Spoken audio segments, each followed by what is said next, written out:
ଯିରିମିୟଙ୍କ ବିଳାପ ଅଧ୍ୟାୟ 1। ହାୟ ହାୟ, ଲୋକରେ ପରିପୂର୍ଣ୍ଣ ନଗରୀ କିପରି ଏକାକିନୀ ହୋଇ ବସୁଅଛି। ସେ କିପରି ବିଧବା ତୁଲ୍ୟ ହୋଇଅଛି, ଯେ ଗୋଷ୍ଠୀଗଣ ମଧ୍ୟରେ ପ୍ରଧାନ ଥିଲା ଓ ପ୍ରଦେଶ ସମୂହ ମଧ୍ୟରେ ରାଣୀ ଥିଲା। ସେ କିପରି କରଦାୟିନୀ ହୋଇଅଛି। ସେ ରାତ୍ରିରେ ଅତିଶୟ ରୋଦନ କରେ। ତାହାର ଲୋତକ ଗଣ୍ଡ ଦେଶରେ ପଡ଼ିଅଛି। ତାହାର ସମସ୍ତ ପ୍ରେମିକଙ୍କ ମଧ୍ୟରେ ତାହାକୁ ସାନ୍ତ୍ୱନା କରିବାକୁ କେହି ନାହିଁ।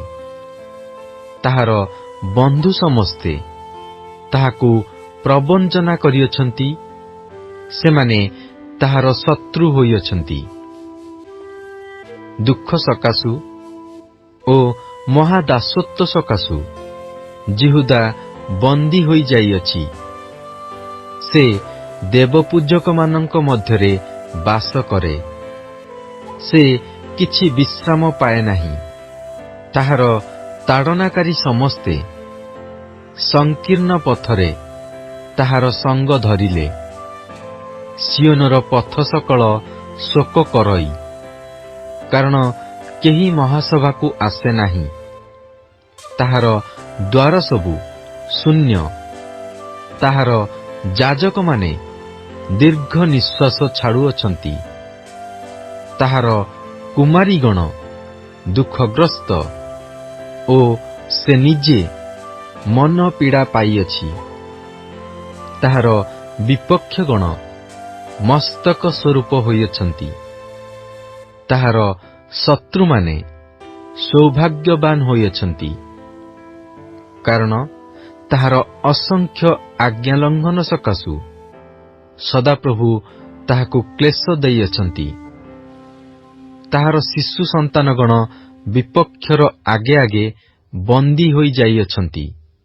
ସିଓନ କନ୍ୟାର ଶ୍ରୀ ତାହାଠାରୁ ଯାଇଅଛି। ତାହାର ଅଧିପତିଗଣ ଚରାଣୀ ସ୍ଥାନ ନ ପାଇବା ହରିଣୀମାନଙ୍କ ପରି ହୋଇଅଛନ୍ତି। ପୁଣି ସେମାନେ ପଛେ ଗୋଡ଼ାଇବା ଲୋକର ଆଗେ ଆଗେ ଶକ୍ତିହୀନ ହୋଇ ଗମନ କରିଅଛନ୍ତି। ନିଜ ଦୁଃଖ ଓ ଦୁର୍ଗତିର ସମୟରେ ଜିରୁସାଲମ ଆପଣା ପୂର୍ବ କାଳର ମନୋହର ବିଷୟ ସବୁ ସ୍ମରଣ କରୁଅଛି। ଯେତେବେଳେ ତାହାର ଲୋକମାନେ ବିପକ୍ଷର ହସ୍ତରେ ପଡ଼ିଲେ ଓ କେହି ତାହାର ସାହାଯ୍ୟ କଲେ ନାହିଁ, ସେତେବେଳେ ବିପକ୍ଷଗଣ ତାହାକୁ ଦେଖି ତାହାର ଉଚ୍ଚନତାରେ ଉପହାସ କଲେ। ଜିରୁସାଲମ ଅତିଶୟ ପାପ କରିଅଛି। ଏଥିପାଇଁ ସେ ଅଶୁଚି ବସ୍ତୁ ତୁଲ୍ୟ ହୋଇଅଛି। ଯେଉଁମାନେ ତାହାକୁ ସମ୍ମାନ କଲେ, ସେ ସମସ୍ତେ ତାହାକୁ ତୁଚ୍ଛ କରନ୍ତି, କାରଣ ସେମାନେ ତାହାର ଉଲ୍ଲଙ୍ଗତା ଦେଖିଅଛନ୍ତି। ହଁ, ସେ ଦୀର୍ଘ ନିଶ୍ୱାସ ଛାଡୁଅଛି। ସେ ପଛକୁ ମୁଖ ଫେରାଉଅଛି। ତାହାର ଅଶୌଚ ତାହାର ବସ୍ତ୍ରର ଅଞ୍ଚଳରେ ଥିଲା। ସେ ଆପଣାର ଶେଷ ଦଶା ସ୍ମରଣ କଲା ନାହିଁ। ଏଥିପାଇଁ ସେ ଆଶ୍ଚର୍ଯ୍ୟଜନକ ରୂପେ ଅଧପତିତ ହୋଇଅଛି। ତାହାର ସାନ୍ତ୍ୱନାକାରୀ କେହି ନାହିଁ। ହେ ସଦାପ୍ରଭୁ, ମୋହର ଦୁଃଖ ଦେଖ, କାରଣ ଶତ୍ରୁ ଆପଣାକୁ ବଡ଼ କରିଅଛି। ତାହାର ସକଳ ମନୋହର ବିଷୟ ଉପରେ ବିପକ୍ଷ ଆପଣା ହସ୍ତ ପ୍ରସାରିଅଛି।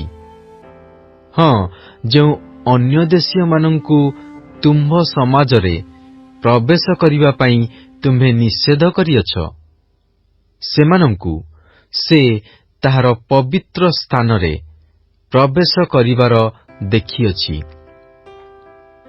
ତାହାର ଲୋକ ସକଳ ଦୀର୍ଘ ନିଶ୍ୱାସ ଛାଡ଼ନ୍ତି। ସେମାନେ ଆହାର ଖୋଜୁଅଛନ୍ତି। ସେମାନେ ପ୍ରାଣ ଶୀତଳ କରିବା ପାଇଁ ଖାଦ୍ୟ ନିମନ୍ତେ ଆପଣା ଆପଣାର ମନୋହର ସାମଗ୍ରୀ ସବୁ ଦେଇଅଛନ୍ତି। हे ସଦାପ୍ରଭୁ, ଦେଖ, ନିରୀକ୍ଷଣ କର, କାରଣ ମୁଁ ତୁଚ୍ଛନୀୟ ହୋଇଅଛି। ହେ ପଥିକ ସମସ୍ତେ, ଏହା କି ତୁମ୍ଭମାନଙ୍କ ପ୍ରତି କିଛି ନୁହେଁ? ଦେଖି ବୁଝ, ମୋତେ ଯେଉଁ ଦୁଃଖ ଦିଆଯାଇଅଛି, ମୋହର ସେହି ଦୁଃଖ ପରି କି କୌଣସି ଦୁଃଖ ଅଛି? ତଦ୍ୱାରା ସଦାପ୍ରଭୁ ଆପଣା ପ୍ରଚଣ୍ଡ କ୍ରୋଧର ଦିନରେ ମୋତେ କ୍ଲେଶଯୁକ୍ତ କରିଅଛନ୍ତି।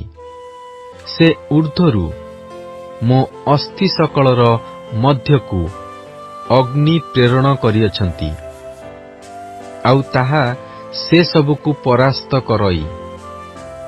ସେ ମୋ ଚରଣ ପାଇଁ ଜାଲ ପାତିଅଛନ୍ତି, ସେ ମୋତେ ଫେରାଇଅଛନ୍ତି। ସେ ମୋତେ ଅନାଥା ଓ ଦିନଯାକ ମୂର୍ଚ୍ଛାପନ କରିଅଛନ୍ତି। ମୋର ଅଧର୍ମ ରୂପ ଜୁଆଳି ତାହାଙ୍କ ହସ୍ତ ଦ୍ୱାରା ବନ୍ଧା ଯାଇଅଛି, ତାହା ଏକତ୍ର ଜଡ଼ିତ ହୋଇଅଛି, ତାହା ମୋ ସ୍କନ୍ଧ ଉପରକୁ ଆସିଅଛି। ସେ ମୋ ବଳ ଖର୍ବ କରିଅଛନ୍ତି। ଯେଉଁମାନଙ୍କ ବିରୁଦ୍ଧରେ ମୁଁ ଠିଆ ହୋଇ ନ ପାରେ, ସେମାନଙ୍କ ହସ୍ତରେ ପ୍ରଭୁ ମୋତେ ସମର୍ପଣ କରିଅଛନ୍ତି। ପ୍ରଭୁ ମୋହର ମଧ୍ୟବର୍ତ୍ତୀ ବୀର ସମସ୍ତଙ୍କୁ ଅକିଞ୍ଚନ କରିଅଛନ୍ତି। ସେ ମୋ ଯୁବକଗଣକୁ ଦଳି ପକାଇବା ପାଇଁ ମୋ ବିରୁଦ୍ଧରେ ଏକ ମହାସଭା ଆହ୍ୱାନ କରିଅଛନ୍ତି। ଦ୍ରାକ୍ଷାକୁଣ୍ଡରେ ମର୍ଦ୍ଦନ କଲା ପରି ପ୍ରଭୁ ଜିହୁଦାର କୁମାରୀକି ମର୍ଦ୍ଦନ କରିଅଛନ୍ତି।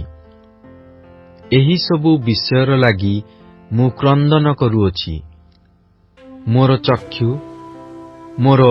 ଚକ୍ଷୁ ଜଳର ନିର୍ଝର ହୋଇଅଛି, କାରଣ ମୋ ସାନ୍ତ୍ୱନାକାରୀ ଯେ ମୋହର ପ୍ରାଣକୁ ଆଶ୍ୱାସ ଦିଅନ୍ତା, ସେ ମୋଠାରୁ ଦୂରରେ ଅଛି। ଶତ୍ରୁ ଜୟଯୁକ୍ତ ହେବାରୁ ମୋର ସନ୍ତାନଗଣ ଅନାଥ ହୋଇଅଛନ୍ତି। ସିଓନ ଆପଣା ହସ୍ତ ପ୍ରସାରୁଅଛି, ତାହାକୁ ସାନ୍ତ୍ୱନା କରିବାକୁ କେହି ନାହିଁ। ଯାକୁବର ଚତୁର୍ଦିଗବର୍ତ୍ତୀ ଲୋକମାନେ ତାହାର ବିପକ୍ଷ ହେବେ ବୋଲି ସଦାପ୍ରଭୁ ତାହା ବିଷୟରେ ଏହି ଆଜ୍ଞା କରିଅଛନ୍ତି। ଜିରୁସାଲମ ସେମାନଙ୍କ ମଧ୍ୟରେ ଅଶୁଚି ବସ୍ତୁ ତୁଲ୍ୟ ଅଛି। ସଦାପ୍ରଭୁ ଧାର୍ମିକ ଅଟନ୍ତି। ମୁଁ ତାହାଙ୍କ ଆଜ୍ଞାର ପ୍ରତିକୂଳାଚରଣ କରିଅଛି। ହେ ଗୋଷ୍ଠୀ ସକଳ, ବିନୟ କରୁଅଛି, ତୁମ୍ଭେମାନେ ଶୁଣ ଓ ମୋହର ଦୁଃଖ ଦେଖ। ମୋହର କୁମାରୀଗଣ ଓ ଯୁବକଗଣ ବନ୍ଦିତ୍ୱ ସ୍ଥାନକୁ ଯାଇଅଛନ୍ତି।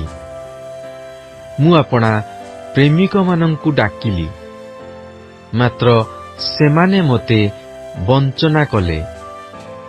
ମୋର ଯାଜକମାନେ ଓ ମୋର ପ୍ରାଚୀନ ବର୍ଗ ନଗର ମଧ୍ୟରେ ପ୍ରାଣତ୍ୟାଗ କଲେ। ସେମାନେ ଆପଣା ଆପଣା ପ୍ରାଣକୁ ଆଶ୍ୱାସ କରିବା ପାଇଁ ଆହାର ଖୋଜୁ ଖୋଜୁ ମଲେ। ହେ ସଦାପ୍ରଭୁ, ଦେଖ, କାରଣ ମୁଁ ବିପଦଗ୍ରସ୍ତା, ମୋହର ଅନ୍ତ୍ର ବ୍ୟଥିତ ହେଉଅଛି। ମୋର ହୃଦୟ ମୋ ଅନ୍ତରରେ ବିକାର ପ୍ରାପ୍ତ ହେଉଅଛି, କାରଣ ମୁଁ ଅତ୍ୟନ୍ତ ବିଦ୍ରୋହାଚରଣ କରିଅଛି। ବାହାରେ ଖଡ୍ଗବଧ କରୁଅଛି, ଗୃହରେ ମୃତ୍ୟୁ ଥିଲା ପରି ହେଉଅଛି। ଲୋକମାନେ ମୋହର ଦୀର୍ଘ ନିଶ୍ୱାସ ଶୁଣିଅଛନ୍ତି। ମୋତେ ସାନ୍ତ୍ୱନା କରିବାକୁ କେହି ନାହିଁ। ମୋର ଶତ୍ରୁ ସମସ୍ତେ ମୋ ବିପଦର କଥା ଶୁଣିଅଛନ୍ତି। ତୁମ୍ଭେ ତାହା ଘଟାଇଅଛ ବୋଲି ସେମାନେ ଆନନ୍ଦିତ ଅଟନ୍ତି।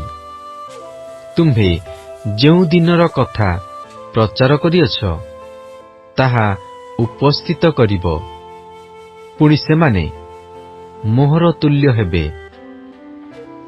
ସେମାନଙ୍କର ସକଳ ଦୁଷ୍ଟତା ତୁମ୍ଭ ସମ୍ମୁଖରେ ପ୍ରବେଶ ହେଉ ଓ ତୁମ୍ଭେ ମୋହର ସକଳ ଆଜ୍ଞା ଲଙ୍ଘନ ସକାଶୁ ମୋ ପ୍ରତି ଯେ ରୂପ କରିଅଛ ସେମାନଙ୍କ ପ୍ରତି ସେ ରୂପ କର। କାରଣ ମୋହର ଦୀର୍ଘ ନିଶ୍ୱାସ ଅନେକ ଓ ମୋର ହୃଦୟ ମୂର୍ଚ୍ଛିତ ହୋଇଅଛି। ଯିରିମିୟଙ୍କ ବିଳାପ ଅଧ୍ୟାୟ 2। ପ୍ରଭୁ ଆପଣା କ୍ରୋଧରେ ସିଓନ କନ୍ୟାକୁ କିପରି ମେଘାଚ୍ଛନ୍ନ କରିଅଛନ୍ତି। ସେ ଇସ୍ରାଏଲର ଶୋଭା ସ୍ୱର୍ଗରୁ ପୃଥିବୀକି ପକାଇ ଦେଇଅଛନ୍ତି। ପୁଣି ଆପଣା କ୍ରୋଧର ଦିନରେ ଆପଣା ପାଦପୀଠ ସ୍ମରଣ କରିନାହାନ୍ତି। ପ୍ରଭୁ ଯାକୁବର ସକଳ ବାସସ୍ଥାନ ଗ୍ରାସ କରିଅଛନ୍ତି ଓ ଦୟା କରିନାହାନ୍ତି। ସେ ଆପଣା କୋପରେ ଜିହୁଦା କନ୍ୟାର ଦୃଢ଼ ଦୁର୍ଗ ସବୁ ଉତ୍ପାଟନ କରିଅଛନ୍ତି। ସେ ସବୁକୁ ସେ ଭୂମିସାତ୍ କରିଅଛନ୍ତି। ରାଜ୍ୟ ଓ ତହିଁର ଅଧିପତିଗଣକୁ ସେ ଅଶୁଚି କରିଅଛନ୍ତି। ସେ ପ୍ରଚଣ୍ଡ କ୍ରୋଧରେ ଇସ୍ରାଏଲର ଶୃଙ୍ଗ ସବୁ କାଟି ପକାଇଅଛନ୍ତି। ସେ ଶତ୍ରୁ ସମ୍ମୁଖରୁ ଆପଣା ଦକ୍ଷିଣ ହସ୍ତ ପଛକୁ ଟାଣି ନେଇଅଛନ୍ତି। ଆଉ ସେ ଅଗ୍ନିଶିଖା ପରି ଯାକୁବକୁ ପ୍ରଜ୍ୱଳିତ କରିଅଛନ୍ତି। ତାହା ଚତୁର୍ଦିଗ ଗ୍ରାସ କରଇ। ସେ ଶତ୍ରୁତୁଲ୍ୟ ଆପଣା ଧନୁରେ ଗୁଣ ଦେଇଅଛନ୍ତି। ସେ ବିପକ୍ଷ ପରି ଆପଣା ଦକ୍ଷିଣ ହସ୍ତ ଟେକି ଠିଆ ହୋଇଅଛନ୍ତି ଓ ଚକ୍ଷୁର ସୁଖଜନକ ସକଳକୁ ବଦ୍ଧ କରିଅଛନ୍ତି। ସେ ସିଓନ କନ୍ୟାର ତମ୍ବୁ ମଧ୍ୟରେ ଆପଣା କୋପ ଅଗ୍ନି ପରି ଢାଳି ଦେଇଅଛନ୍ତି। ପ୍ରଭୁ ଶତ୍ରୁତୁଲ୍ୟ ହୋଇଅଛନ୍ତି। ସେ ଇସ୍ରାଏଲକୁ ଗ୍ରାସ କରି ପକାଇଅଛନ୍ତି। ସେ ତାହାର ଅଟ୍ଟାଳିକା ସକଳ ଗ୍ରାସ କରି ପକାଇଅଛନ୍ତି। ସେ ତାହାର ଦୁର୍ଗ ସବୁ ଧ୍ୱଂସ କରିଅଛନ୍ତି। ଆଉ ସେ ଜିହୁଦାର କନ୍ୟା ମଧ୍ୟରେ ଶୋକ ଓ ବିଳାପ ବୃଦ୍ଧି କରିଅଛନ୍ତି। ସେ ଉଦ୍ୟାନସ୍ଥ ତମ୍ବୁ ପରି ଆପଣା ଆବାସ ତମ୍ବୁ ବଳପୂର୍ବକ ଦୂର କରିଅଛନ୍ତି। ସେ ଆପଣା ସମାଜ ସ୍ଥାନ ନଷ୍ଟ କରିଅଛନ୍ତି। ସଦାପ୍ରଭୁ ସିଓନରେ ମହାସଭା ଓ ବିଶ୍ରାମବାର ବିସ୍ମୃତ କରାଇଅଛନ୍ତି ଓ ଆପଣା କ୍ରୋଧର ପ୍ରଚଣ୍ଡତାରେ ରାଜା ଓ ଯାଜକକୁ ତୁଚ୍ଛ ଜ୍ଞାନ କରିଅଛନ୍ତି। ପ୍ରଭୁ ଆପଣା ଯଜ୍ଞବେଦୀ ଦୂର କରିଅଛନ୍ତି। ସେ ଆପଣା ପବିତ୍ର ସ୍ଥାନ ଘୃଣା କରିଅଛନ୍ତି। ସେ ତାହାର ଅଟ୍ଟାଳିକାର ଭିତ୍ତି ଶତ୍ରୁ ହସ୍ତରେ ସମର୍ପଣ କରିଅଛନ୍ତି। ସେମାନେ ସଦାପ୍ରଭୁଙ୍କ ଗୃହ ମଧ୍ୟରେ ମହାସଭାର ଦିନତୁଲ୍ୟ ଚହଳ କରିଅଛନ୍ତି। ସଦାପ୍ରଭୁ ସିଓନ କନ୍ୟାର ପ୍ରାଚୀର ନଷ୍ଟ କରିବାକୁ ସଂକଳ୍ପ କରିଅଛନ୍ତି। ସେ ସୂତ୍ର ଟାଣିଅଛନ୍ତି। ସେ ବିନାଶକରଣରୁ ଆପଣା ହସ୍ତ ନିବୃତ୍ତ କରିନାହାନ୍ତି। ମାତ୍ର ସେ ପରୀକ୍ଷା ଓ ପ୍ରାଚୀରକୁ ବିଳାପ କରାଇଅଛନ୍ତି। ସେମାନେ ଏକାବେଳେ ନିସ୍ତେଜ ହେଉଅଛନ୍ତି। ତାହାର ନଗର ଦ୍ୱାର ସକଳ ଭୂମିରେ ମଗ୍ନ ହୋଇଅଛି। ସେ ତାହାର ଅର୍ଗଳ ସବୁ ନଷ୍ଟ ଓ ଖଣ୍ଡ ଖଣ୍ଡ କରିଅଛନ୍ତି। ଯେଉଁ ଗୋଷ୍ଠୀମାନଙ୍କର ବ୍ୟବସ୍ଥା ନାହିଁ, ସେମାନଙ୍କ ମଧ୍ୟରେ ତାହାର ରାଜା ଓ ଅଧିପତିଗଣ ଅଛନ୍ତି। ହଁ, ତାହାର ଭବିଷ୍ୟତବକ୍ତାଗଣ ସଦାପ୍ରଭୁଙ୍କଠାରୁ କୌଣସି ଦର୍ଶନ ପାଆନ୍ତି ନାହିଁ। ସିଓନ କନ୍ୟାର ପ୍ରାଚୀନଗଣ ଭୂମିରେ ବସୁଅଛନ୍ତି, ସେମାନେ ନୀରବ ହୋଇ ରହିଅଛନ୍ତି। ସେମାନେ ଆପଣା ଆପଣା ମସ୍ତକରେ ଧୂଳି ପକାଇଅଛନ୍ତି। ସେମାନେ କଟି ଦେଶରେ ଚଟ ବାନ୍ଧିଅଛନ୍ତି। ଜେରୁସାଲେମର କୁମାରୀଗଣ ଭୂମିକି ଆପଣା ଆପଣା ମସ୍ତକ ନୁଆଉଅଛନ୍ତି। ମୋହର ଚକ୍ଷୁ ଲୋତକରେ କ୍ଷୀଣ ହୁଅଇ, ମୋହର ଅନ୍ତ୍ର ବ୍ୟଥିତ ହୁଅଇ, ମୋ ଲୋକଙ୍କ କନ୍ୟାର ବିନାଶ ହେତୁ ମୋହର କଲିଜା ଭୂମିରେ ଢଳା ଯାଇଅଛି। କାରଣ ନଗରର ପଥସମୂହରେ ବାଳକ ବାଳିକା ଓ ସ୍ତନ୍ୟପାୟୀ ଶିଶୁମାନେ ମୂର୍ଚ୍ଛାପନ୍ନ ହେଉଅଛନ୍ତି। ଶସ୍ୟ ଓ ଦ୍ରାକ୍ଷାରସ କାହିଁ? ଏହି କଥା ଆପଣା ଆପଣା ମାତାକୁ କହୁ କହୁ ସେମାନେ ନଗରର ପଥସମୂହରେ କ୍ଷତବିକ୍ଷତ ଲୋକ ପରି ମୂର୍ଚ୍ଛାପନ୍ନ ହୁଅନ୍ତି। ସେମାନେ ଆପଣା ଆପଣା ମାତାର କୋଳରେ ପ୍ରାଣତ୍ୟାଗ କରନ୍ତି। ଆଗ ଜେରୁସାଲେମର କନ୍ୟା, ମୁଁ ତୁମ୍ଭ ନିକଟରେ କେଉଁ ସାକ୍ଷ୍ୟ ଦେବି? ମୁଁ କାହା ସହିତ ତୁମ୍ଭର ଉପମା ଦେବି? ଆଗ ସିଓନ କୁମାରୀ, ମୁଁ ତୁମ୍ଭକୁ ସାନ୍ତ୍ୱନା ଦେବା ପାଇଁ କାହାର ସମାନ ତୁମ୍ଭକୁ କରିବି? କାରଣ ତୁମ୍ଭର କ୍ଷତ ସମୁଦ୍ର ପରି ବଡ଼, କିଏ ତୁମ୍ଭକୁ ସୁସ୍ଥ କରିପାରେ? ତୁମ୍ଭର ଭବିଷ୍ୟତବକ୍ତାମାନେ ତୁମ୍ଭ ନିମନ୍ତେ ଅସାରତା ଓ ମୂର୍ଖତାର ଦର୍ଶନ ପାଇଅଛନ୍ତି। ଆଉ ତୁମ୍ଭର ବନ୍ଦିତ୍ୱର ମୋଚନ ନିମନ୍ତେ ସେମାନେ ତୁମ୍ଭର ଅଧର୍ମ ପ୍ରକାଶ କରିନାହାନ୍ତି। ମାତ୍ର ଅସାର ଭାରକ୍ତି ଓ ତୁମ୍ଭ ନିର୍ବାସିତ ହେବାର କାରଣ ଦେଖି ପ୍ରଚାର କରିଅଛନ୍ତି। ପଥିକମାନେ ତୁମ୍ଭ ପ୍ରତି ହାତତାଳି ଦିଅନ୍ତି। ସେମାନେ ଶିସ୍ ଶବ୍ଦ କରି ଓ ଜେରୁସାଲେମର କନ୍ୟା ଆଡ଼େ ମସ୍ତକ ହଲାଇ କୁହନ୍ତି, ଯେଉଁ ନଗରକୁ ଲୋକେ ସୌନ୍ଦର୍ଯ୍ୟର ସିଦ୍ଧି ଓ ସମୁଦାୟ ପୃଥିବୀର ଆନନ୍ଦ ସ୍ୱରୂପ ବୋଲି କହିଲେ, ତାହା କି ଏହି? ତୁମ୍ଭର ଶତ୍ରୁ ସକଳ ତୁମ୍ଭ ବିରୁଦ୍ଧରେ ଫର୍ଚ୍ଚା କରି ଆପଣା ଆପଣା ମୁଖ ମେଲାଇଅଛନ୍ତି। ସେମାନେ ଶିସ୍ ଦିଅନ୍ତି ଓ ଦନ୍ତ କଡ଼ମଡ଼ କରନ୍ତି। ସେମାନେ କହନ୍ତି, ଆମ୍ଭେମାନେ ତାହାକୁ ଗ୍ରାସ କରିଅଛୁ। ଆମ୍ଭେମାନେ ଯେଉଁ ଦିନର ଅପେକ୍ଷା କଲୁ, ଏ ଅବଶ୍ୟ ସେହି ଦିନ। ଆମ୍ଭେମାନେ ତାହା ପାଇଲୁ, ଆମ୍ଭେମାନେ ତାହା ଦେଖିଲୁ।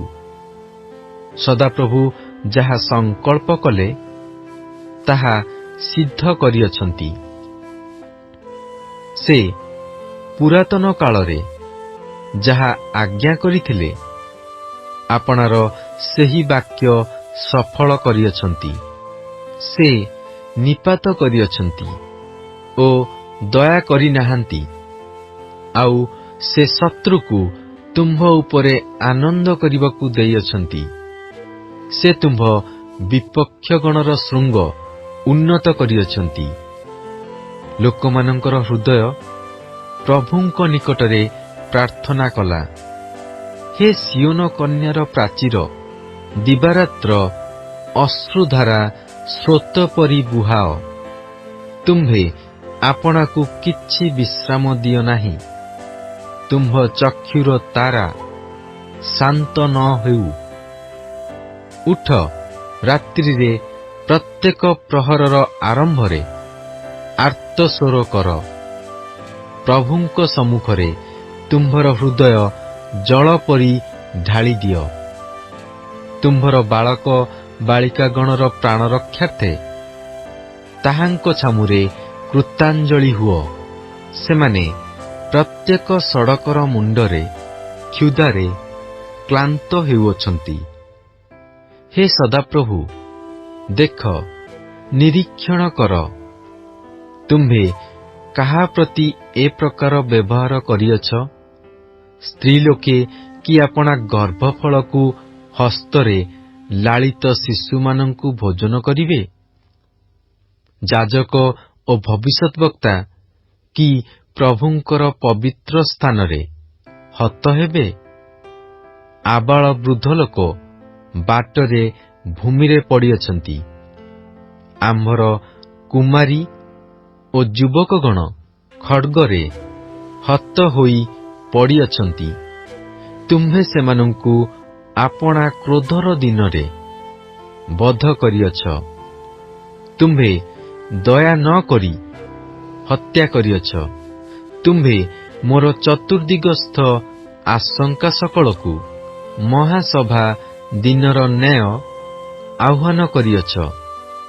ସଦାପ୍ରଭୁଙ୍କ କ୍ରୋଧର ଦିନରେ କେହି ରକ୍ଷା ପାଇଲେ ନାହିଁ କି ଅବଶିଷ୍ଟ ରହିଲେ ନାହିଁ। ଯେଉଁମାନଙ୍କୁ ମୁଁ ଲାଳନ ପାଳନ କଲି, ସେମାନଙ୍କୁ ମୋର ଶତ୍ରୁ ସଂହାର କରିଅଛି।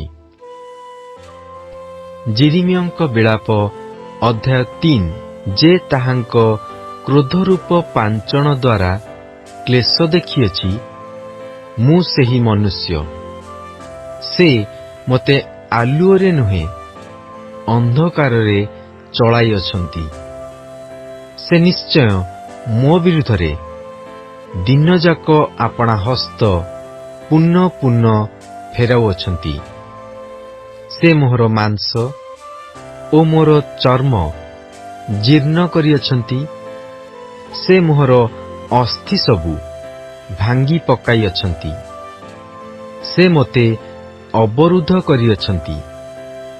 ସେ ମୋତେ ବିଷବୃକ୍ଷ ଓ ଶାନ୍ତିରେ ବେଷ୍ଟିତ କରିଅଛନ୍ତି। ସେ ବହୁ କାଳରୁ ମୃତ ଲୋକମାନଙ୍କ ତୁଲ୍ୟ ମୋତେ ଅନ୍ଧକାର ସ୍ଥାନରେ ବାସ କରାଇଅଛନ୍ତି।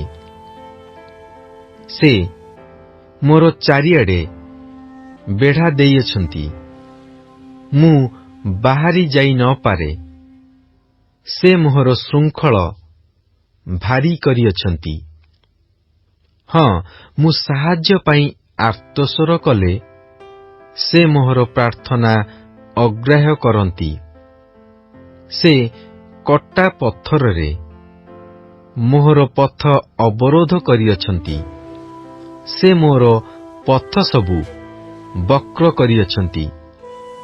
ସେ ମୋ ପ୍ରତି ଛକି ବସିଥିବା ଭାଲୁ ଓ ଅନ୍ତରାଳରେ ଥିବା ସିଂହ ପରି ଅଟନ୍ତି। ସେ ମୋର ପଥ ବିପଥ କରି ମୋତେ ଟାଣି ଖଣ୍ଡ ଖଣ୍ଡ କରିଅଛନ୍ତି। ସେ ମୋତେ ଅନାଥ କରିଅଛନ୍ତି। ସେ ଆପଣା ଧନୁରେ ଗୁଣ ଦେଇଅଛନ୍ତି ଓ ମୋତେ ତୀର ଲକ୍ଷ୍ୟ କରି ରଖିଅଛନ୍ତି। ସେ ଆପଣା ତୁଣର ସର ମୋହର ମର୍ମରେ ପ୍ରବେଶ କରାଇଅଛନ୍ତି। ମୁଁ ନିଜ ଲୋକ ସକଳର ଉପହାସର ବିଷୟ ଓ ଦିନଯାକ ସେମାନଙ୍କର ଗାୟନ ହୋଇଅଛି। ସେ ମୋତେ ତିକ୍ତତାରେ ପୂର୍ଣ୍ଣ କରିଅଛନ୍ତି। ସେ ନାଗଦଣାରେ ମୋତେ ପୂରିତ କରିଅଛନ୍ତି। ଆହୁରି ସେ କଙ୍କରରେ ମୋର ଦନ୍ତ ଭାଙ୍ଗିଅଛନ୍ତି। ସେ ଭସ୍ମରେ ମୋତେ ଆଚ୍ଛାଦିତ କରିଅଛନ୍ତି। ପୁଣି ତୁମ୍ଭେ ମୋହର ପ୍ରାଣକୁ ଶାନ୍ତିରୁ ଦୂରରେ ରଖିଅଛ। ମୁଁ ସୌଭାଗ୍ୟ ପାଶୋରି ଗଲି। ଏଣୁ ମୁଁ କହିଲି, ମୋହର ବଳ ଓ ସଦାପ୍ରଭୁଙ୍କଠାରେ मोर प्रत्याशा नष्ट होइअछि। मोहर दुख ओ दुर्गति स्मरण कर, ताहा नागदअणा ओ विश्वस्वरूप। मोहर प्राण ए पर्यंत ताहा स्मरणरे रखुअछि ओ मो अंतରରେ अवसन हेउअछि। मु एहा मनरे स्मरण करुथाए, एथिपाई मोहर भरोसा अछि। सदाप्रभुंकर विविध दया सकाशु आम्भेमाने विनष्ट होइनाहु, कारण ताहांकर करुणा शेष हुए नाही। से सबु प्रति प्रभातरे नूतन, तुम्भर विश्वस्तता महत्। मोर प्राण कुहे, सदाप्रभु मोहर बांट स्वरूप। एथिपाई मु ताहांकठारे भरोसा रखिबि। जेउमाने सदाप्रभुंको पाई अपेक्षा करंती, जेउ प्राण ताहांकर अन्वेषण करे, ताहा प्रति से मंगलमय अटंती। सदाप्रभुंको परित्राणर प्रत्याशा करी सुस्थिर भावरे अपेक्षा करिबार मनुष्यर मंगल। यौवन कालरे जुआली बहिबार मनुष्यर मंगल। से एकाकी बसी नीरव होई रहु, कारण से ताहार स्कंदरे जुआली रखिअछंती। से धूलिरे आपणा मुख रखु, ताहा हेले अबा भरोसा थाई पारे। जे ताहाकु प्रहार करे, से ताहाकु आपणा गाल देखाई देउ। से पूर्ण अपमानरे परिपूर्ण हेउ, कारण प्रभु सदाकाल परित्याग करिवे नाही। कारण यद्यपि से दुख घटांती, तथापि आपणार अपार दयानुसारे से करुणा करिवे, कारण से मनुष्य संतानगणकु स्वेच्छारे क्लेश किएबा दुख दियंती नाही। पृथ्वीर बंदी सकल पद तले दलित हेबार, सर्वपरिस्थंक सम्मुखरे मनुष्यर स्वत अन्यथा हेबार, मनुष्यर विवाद अयथार्थ रूपे निष्पत्ति हेबार प्रभु भल पांती नाही। प्रभु आज्ञा न कले जे कथा कहे ओ ताहा सिद्ध हुए, एपरि किए अछि? सर्वपरिस्थंक मुखरू अमंगल ओ मंगल कि निर्गत हुए नाही? जीवित मनुष्य काहीकि असंतोषर कथा कहे? आपणा पापर दंड सकाशु मनुष्य काहीकि असंतोषर कथा कहे? आम्भे माने आपणा आपणा पथ अनुसंधान ओ परीक्षा करू, पुणी सदाप्रभुंको प्रति फेरू। आम्भे माने स्वर्गनिवासी परमेश्वरंको आड़े कृतांजलि पूर्वक आपणा आपणा हृदय उठाऊ। आम्भे माने आज्ञालंघन ओ विद्रोहाचरण करिअछु, तुम्भे क्षमा करिनाह। तुम्भे क्रोधरे आच्छन्न होई आम्भमानंक पछे पछे गोड़ाइअछ। तुम्भे बध करिअछ, तुम्भे दया करिनाह। आम्भमानंकर प्रार्थना जेपरि भेद करी जाई न पारे, एथिपाई तुम्भे आपणाकु मेघरे आच्छन्न करिअछ।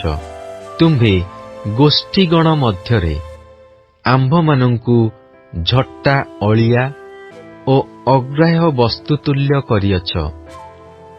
आम्भमानंकर शत्रु समस्ते आम्भमानंक विरुद्धरे आपणा आपणा मुख फर्चा करी मेलाई अछंती।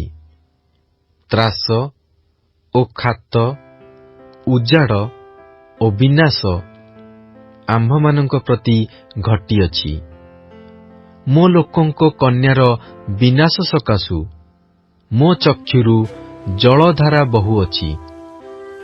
ଯେ ପର୍ଯ୍ୟନ୍ତ ସଦାପ୍ରଭୁ ସ୍ୱର୍ଗରୁ ଅନାଇ ନ ଦେଖନ୍ତି, ସେ ଯାଏ ମୋର ଚକ୍ଷୁ ଅବିଶ୍ରାନ୍ତ ଅଶ୍ରୁ ବର୍ଷାଉଅଛି, ନିବୃତ୍ତ ହେଉନାହିଁ।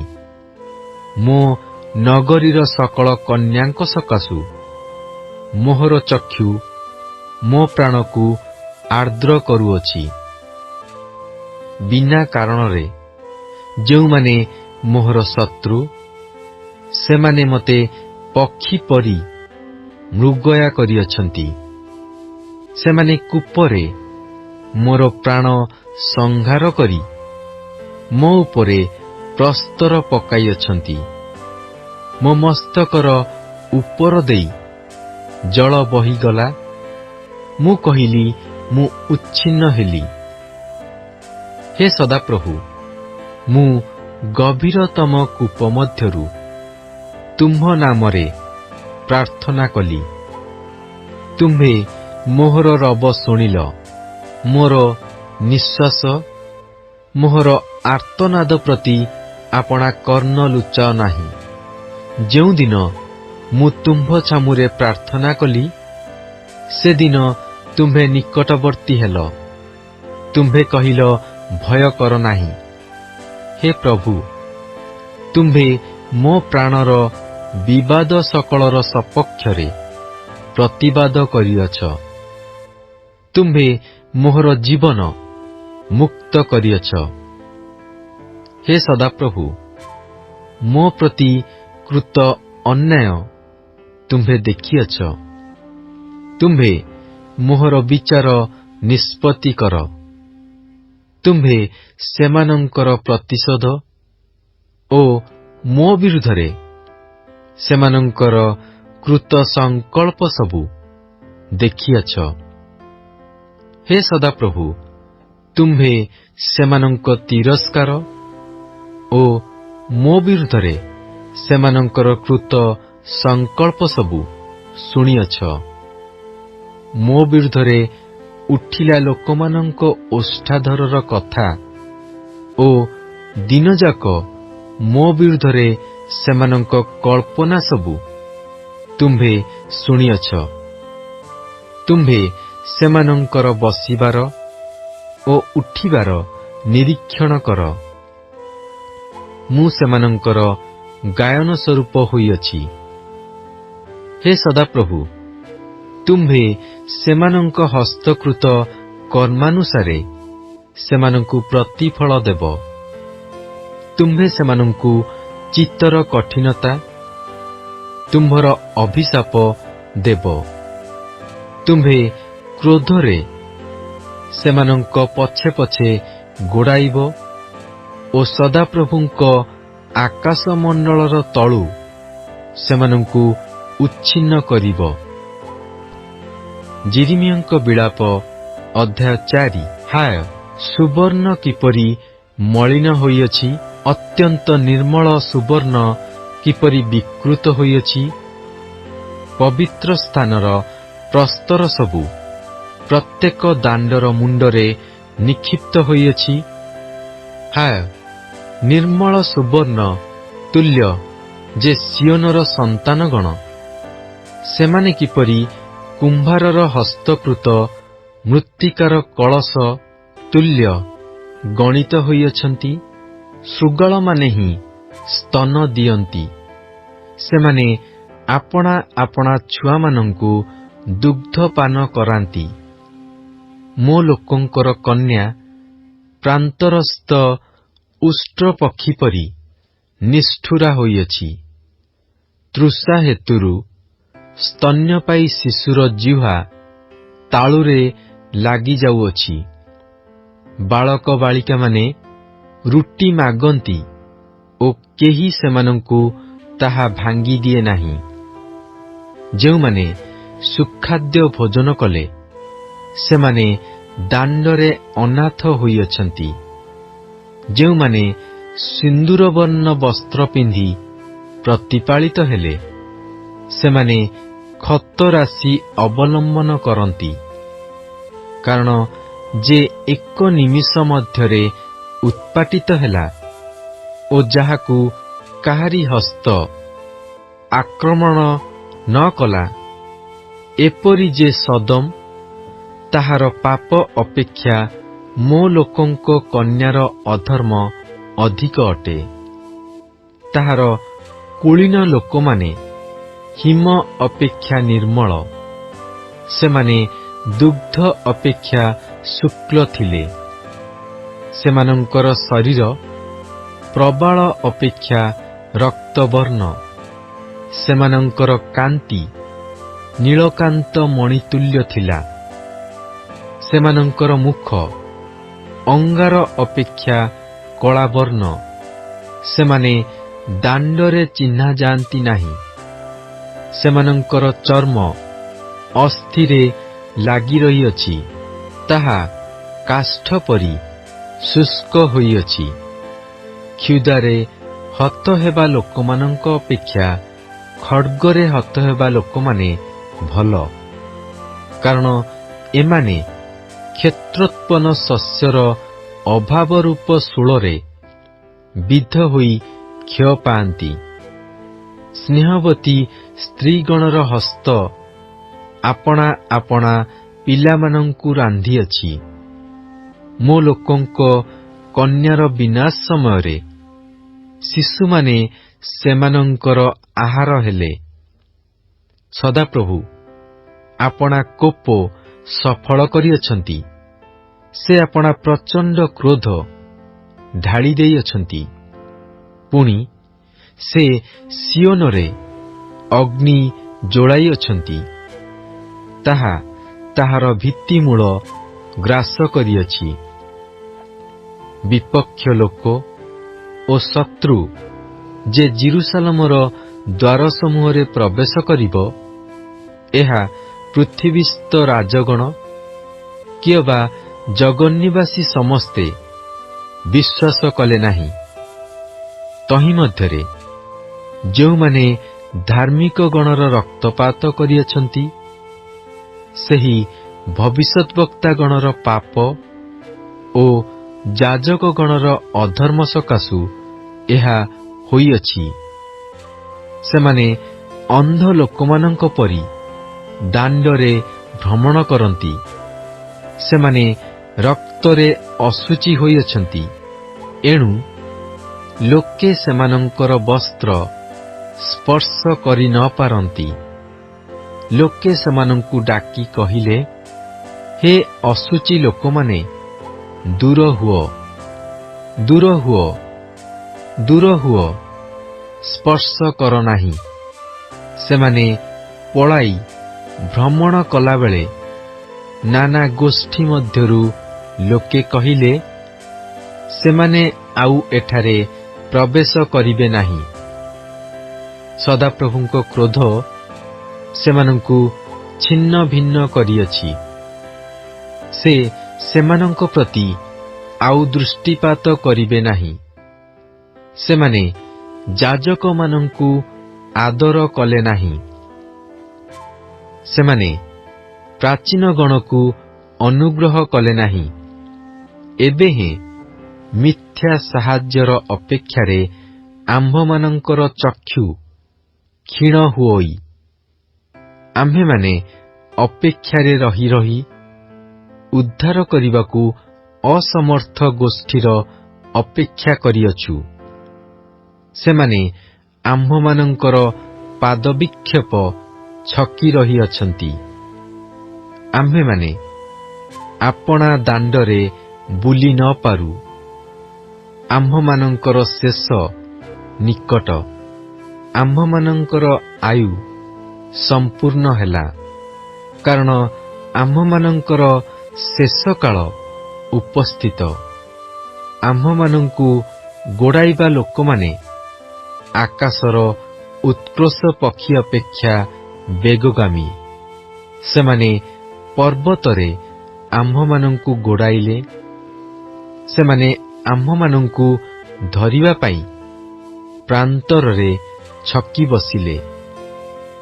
ଆମ୍ଭେମାନେ ଗୋଷ୍ଠୀଗଣ ମଧ୍ୟରେ ତାହାର ଛାୟା ତଳେ ବଞ୍ଚିବା ବୋଲି ଯାହାର ବିଷୟରେ କହିଲୁ, ଆମ୍ଭମାନଙ୍କ ନାସାର ନିଶ୍ୱାସ ସ୍ୱରୂପ ସଦାପ୍ରଭୁଙ୍କର ସେହି ଅଭିଷିକ୍ତ ଲୋକ ସେମାନଙ୍କ ଗର୍ତ୍ତରେ ଧରାଗଲା।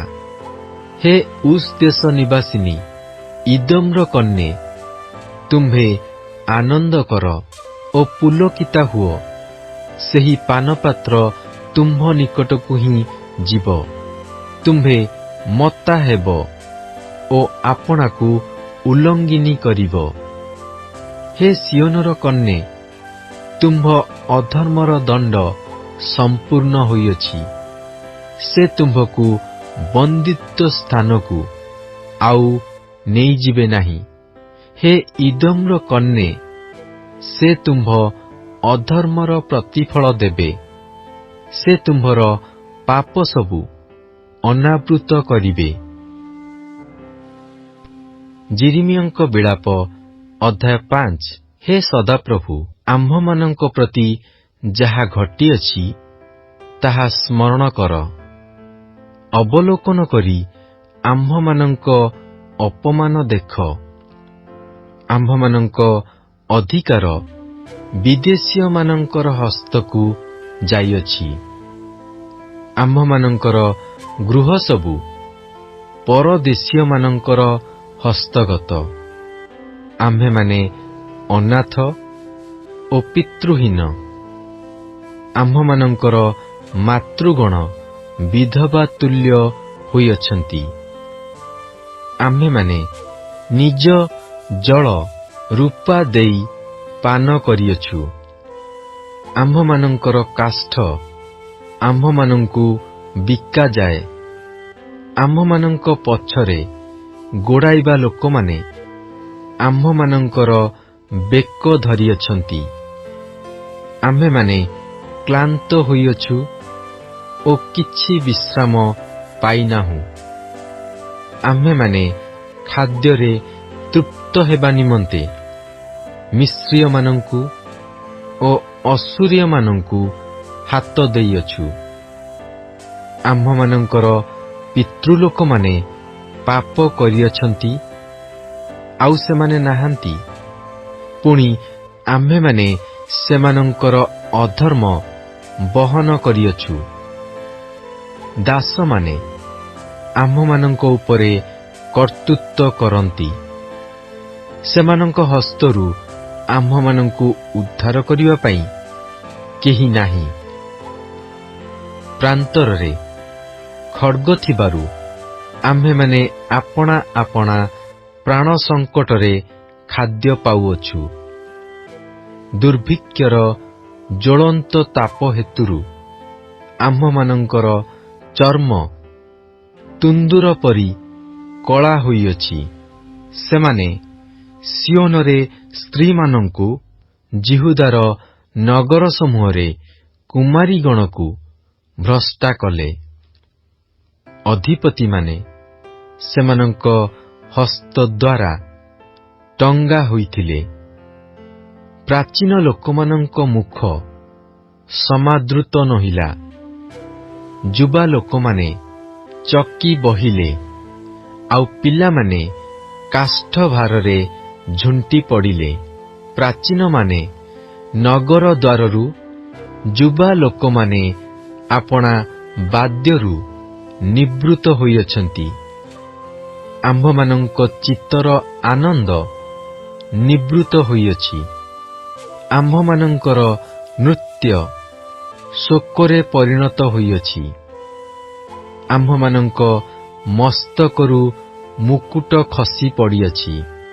ଧିକ୍ ଆମ୍ଭମାନଙ୍କୁ, କାରଣ ଆମ୍ଭେମାନେ ପାପ କରିଅଛୁ। ଏଥିପାଇଁ ଆମ୍ଭମାନଙ୍କ ଅନ୍ତଃକରଣ କ୍ଷୀଣ ହୋଇଅଛି। ଏହିସବୁ କାରଣରୁ ଆମ୍ଭମାନଙ୍କର ଚକ୍ଷୁ ଧନ୍ଦଳା ହୋଇଅଛି। କାରଣ ସିଓନର ପର୍ବତ ଉଚ୍ଛିନ୍ନ ସ୍ଥାନ ହୋଇଅଛି। କୋକିଶିଆଳୀମାନେ ତହିଁ ଉପରେ ଭ୍ରମଣ କରନ୍ତି। हे ସଦାପ୍ରଭୁ, ତୁମ୍ଭେ ନିତ୍ୟସ୍ଥାୟୀ। ତୁମ୍ଭ ସିଂହାସନ ପୁରୁଷାନୁକ୍ରମେ ଥାଏ। ତୁମ୍ଭେ କାହିଁକି ଚିରକାଳ ଆମ୍ଭମାନଙ୍କୁ ପାଶୁରୁଅଛ? ଆଉ ଏତେ ଦୀର୍ଘକାଳ ଆମ୍ଭମାନଙ୍କୁ ପରିତ୍ୟାଗ କରୁଅଛ? ହେ ସଦାପ୍ରଭୁ, ତୁମ୍ଭ ପ୍ରତି ଆମ୍ଭମାନଙ୍କୁ ଫେରାଅ। ତହିଁରେ ଆମ୍ଭେମାନେ ଫେରି ଆସିବା। ପୂର୍ବକାଳ ପରି ନୂତନ ସମୟ ଆମ୍ଭମାନଙ୍କୁ ଦିଅ। ମାତ୍ର ତୁମ୍ଭେ ଆମ୍ଭମାନଙ୍କୁ ସର୍ବୋତ୍ତ ଭାବରେ ଅଗ୍ରାହ୍ୟ କରିଅଛ। ତୁମ୍ଭେ ଆମ୍ଭମାନଙ୍କ ପ୍ରତି ଅତ୍ୟନ୍ତ କ୍ରୁଦ୍ଧ ହୋଇଅଛ।